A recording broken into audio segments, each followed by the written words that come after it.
How can you bring mono green Stompy back into MTG Pauper? I decided to brew not one, but two new decks featuring new cards from recent sets.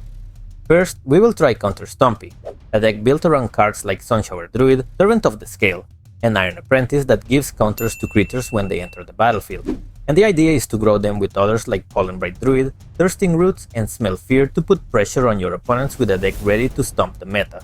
The first game was against Mono Red Madness, whose ideal strategy is to cheat out creatures like Sneaky Snacker or Basking Root Walla. My plan was to spread counters across multiple creatures instead of piling them onto one, so I could proliferate later. Sure, hitting for just 1 damage each turn didn't seem impressive, but trust me, it will grow. Meanwhile, my opponent played a Madness Minotaur, and I responded by casting a Pollenbright Druid, proliferating my creatures to get some damage in. Next, my opponent untapped and cast a Scarperk Mutt, discarding Fiery Temper to kill my blocker, then attacked for 6. I drew a Servant of the Scale and used Smell Fear to kill their Scophos River, adding more counters to my creatures and attacked for 3. Later, my opponent killed the Servant, but I moved its counters onto my Mighty Frog. They untapped, attacked, and post-combat cast Faithless Looting, discarding and playing Basking Root Walla for free alongside a Voldaren Epicure. On my turn, I played another Pollenbright Druid to grow my creatures and attacked for 10. My opponent didn't block, clearly saving their resources. On their turn, they untapped and played Goblin Bushwhacker, attacking for a lot while leaving blockers behind. I blocked, went down to 5, and on my next turn, I played a third Druid to grow my creatures further. I used Smell Fear to eliminate one of their blockers, and my opponent scooped. Post-sideboard, I added 4 Relic of Progenitus to counter their graveyard shenanigans, hoping to draw them when needed. The second game started similarly to the first, with me playing cheap creatures and my opponent discarding and casting Sneaky Snacker. They attacked, leaving 2 mana open and passed the turn. I played Rancor while holding up Snakeskin Veil for protection, but since nothing happened, I attacked freely and added another creature to the board post-combat. On their turn, my opponent untapped, played a Mutt followed by a Bushwhacker, and attacked for 6. I decided to take the hit. On my turn, I used Smell Fear to kill their blocker, grew all my creatures, and attacked for 11, leaving them at just 2 life. Naturally, they conceded. The next game was against one of the new top decks in the meta, Brews Glee Combo. My strategy was to kill them before they could set up. By turn 3, I had attacked for 5 and played another creature. My opponent untapped and played a Riding Chrysalis, forcing me to play Pollenbright Druid and proliferate so my bloodthirsty creature could bypass the Chrysalis and deal more damage, dropping them to 9. Unfortunately, they assembled the combo and now had access to 2 creatures with infinite power and toughness. I considered chump blocking to buy time, hoping to deal more damage with a second Rancor, but as they continued drawing cards and flooding the board with creatures, I decided to scoop. For game 2, I sideboarded in 4 Declammers to deal with their enchantments and artifact lands. It paid off, as I destroyed one of their lands on turn 2. My opponent played a second land, and on my turn, after cycling a land, I played another creature and attacked. On their next turn, they cast Ichor Wellspring, and I found another Declammer to deal with their second land, attacking afterward. With no lands and missing their next land drop, my opponent scooped.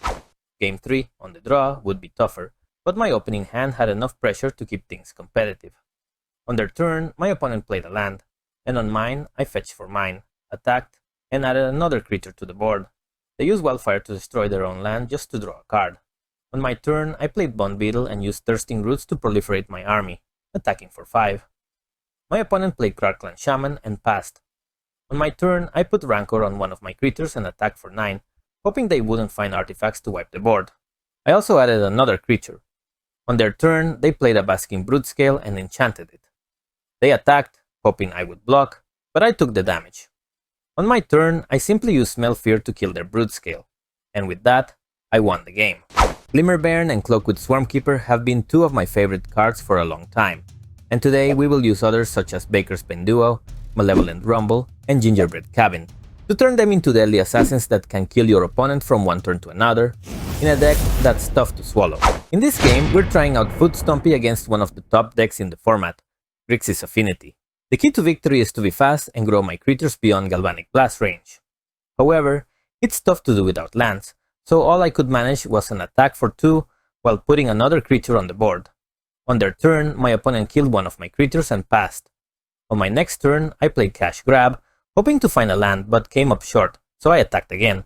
My opponent untapped and drew 3 cards, but once again, I missed my land drop. This pattern continued until they eventually cleared the board, leading us to Game 2. For Game 2, I brought in 4 Declammers, a necessary evil against Affinity, and sided out Avenging Hunter. Spoiler, I'll be tweaking the deck after this match, so stay tuned for the final version. This time, I drew many partings, so I played Cloakwood Swarmkeeper to start growing it. My opponent played Blood Fountain, and on my turn, I dropped Coreberry Cultivator to start building my board, attacking for 2 in the process. On their turn, my opponent made me discard Avenging Hunter and killed my squirrel with Galvanic Blast. In response, I played Malevolent Rumble and fetched Generous End. Then, I played another Cash Grab and attacked for 3. They untapped and attacked passing the turn, so back on mine, I played a Gingerbread Cabin and played Generous End to grow my Swampkeeper and attacked, putting them down to 10. My opponent untapped, played a Mire Enforcer, and passed. I played many partings to fetch a land, grow the Swampkeeper, and attacked with both creatures. My opponent, now in a tough spot, conceded. We had a solid hand going into Game 3, starting strong with Cloakwood Swarmkeeper. By turn 2, I had a second Swarmkeeper and cast many partings to grow Ball. My opponent played Deadly Dispute, drew some cards, and cast a Familiar, making me discard Brave the Wilds. I responded by playing Rumble to find a third Swarmkeeper. Instead of playing it, I opted to grow my board further with another Rumble and attacked for 8, forcing my opponent to chump block.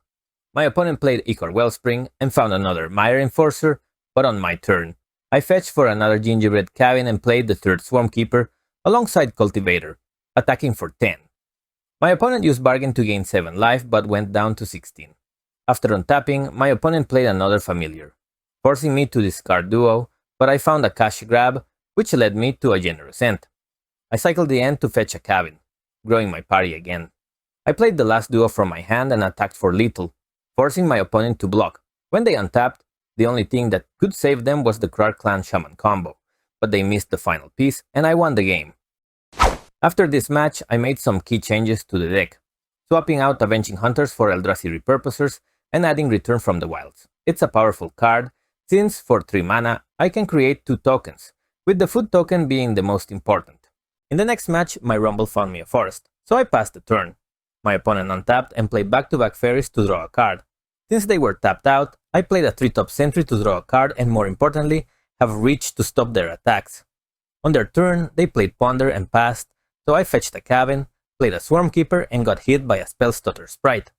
All I could do was play another Rumble, and luckily I found a Glimmer Bairn to play next turn. My opponent made a reckless attack, likely setting up a Ninja, which they indeed played.